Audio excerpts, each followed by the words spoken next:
हरियाणा में भारतीय जनता पार्टी के अंदर काफ़ी समय से सियासी बवाल मचा हुआ है।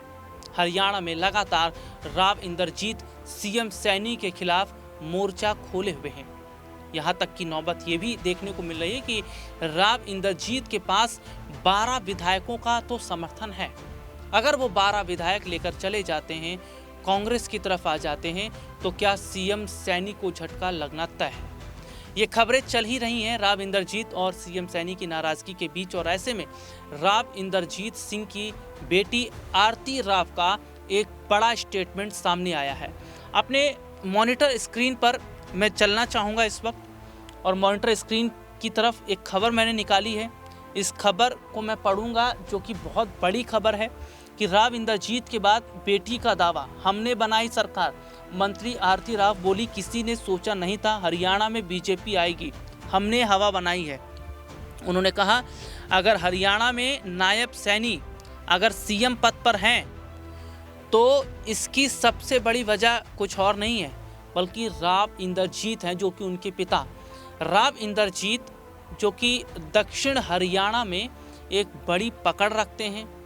दक्षिण हरियाणा का जो बेल्ट है उसमें बड़ी पकड़ की वजह से ही आप देखेंगे कि जो हरियाणा चुनाव के जो नतीजे आए उसमें सबसे ज़्यादा जो वोट अगर मैं बात करूं तो वो दक्षिण हरियाणा की तरफ से निकलता नजर आया। यानी कि इतनी पकड़ राव इंद्रजीत की है, और इसमें कोई दो राय नहीं कि अभी हाल ही में कुछ डिनर पार्टी का जब आयोजन किया गया था तो उसमें राव इंद्रजीत ने अपने विधायकों को बुलाया था, अनिल विज उसमें नहीं थे। तो ये शक्ति प्रदर्शन था। तो ऐसे में देखा जा रहा है कि क्या आरती राव ने भी ये संदेश दे दिया कि नायब सैनी हवा में ना उड़े या अनिल विज हवा में ना उड़े।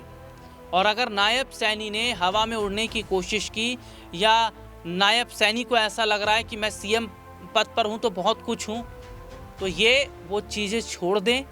क्योंकि सबसे बड़ी बात क्या है कि ये खबर चल रही है कि जहां अहिरवाल बेल्ट की अनदेखी हो रही है नायब सैनी सरकार के अंदर, और दूसरी तरफ देखा जा रहा हरियाणा में जो स्वास्थ्य जो सेक्टर है वो चरमराया हुआ है, अस्पतालों की हालत ठीक नहीं है, और स्वास्थ्य मंत्री आरती राव हैं ही। खबर तो ये तक भी चल रही थी कि आरती राव से स्वास्थ्य मंत्रालय ले लिया जाएगा, और इनके बीच में आरती राव का ये बयान कि हमने सरकार बनाई है और किसी ने सोचा भी नहीं था कि हरियाणा में बीजेपी की सरकार आएगी, ये साफ बताता है कि राव इंद्रजीत के बाद अब क्या आरती राव अब बगावत पर उतर आई हैं। क्या उन्होंने ये बड़ा मैसेज नायब सैनी को नहीं बल्कि दिल्ली में बैठे बीजेपी के आलाकमान मोदी शाह को भी दिया है कि अगर जहां चालाकी दिखाने की कोशिश की तो हम बीजेपी का साथ छोड़ देंगे। दरअसल हाल ही में कुछ समय पहले आरएसएस प्रमुख मोहन भागवत का एक बयान भी सामने आया, जिसमें मोहन भागवत ने कहा कि जब नेताओं की उम्र 75 की हो जाती है तो उन्हें अपनी राजनीति पर ब्रेक लगाना चाहिए, उन्हें अपनी राजनीति पे ब्रेक लगाने के बारे में सोचना चाहिए।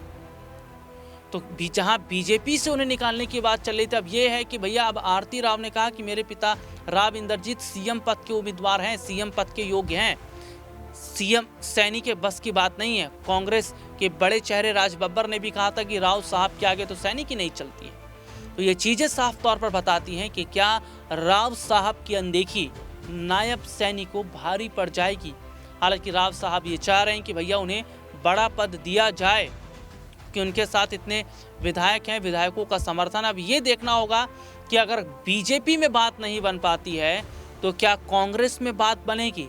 और लगातार हरियाणा में भारतीय जनता पार्टी के अंदर जो बवाल है या जो स्थिति है वो इस साफ तौर पर बताती है कि जल्द ही सैनी को इस्तीफा देना पड़ सकता है।